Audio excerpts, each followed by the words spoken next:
విశేషణ పదాల సిరీస్లో మరికొన్ని విశేషణ పదాలు నేర్చుకుందాము.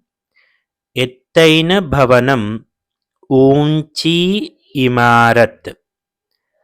తక్కువ ఎత్తు ఉన్న గది, నీచా కమరా. నీచే అంటే క్రింద అని అర్థం. శబ్దమైన మార్కెట్, షోర్వాలా బాజార్ అంటే గోలగా ఉండేటువంటి మార్కెట్. నిశ్శబ్దమైన చోటు, శాంత్ జగహ్. ప్రసిద్ధ దేవాలయం, ప్రసిద్ధ మందిర్. ఇలా విశేషణ పదాలు తరువాత వచ్చేటువంటి నామవాచక శబ్దాల యొక్క లింగ వచనములను బట్టి మారుతూ ఉంటాయి. ఏ విశేషణ పదం అయితే ఎటువంటి ఒత్తు లేకుండా వస్తాయో వాటి యొక్క రూపం అలానే ఉంటుంది. Thank you.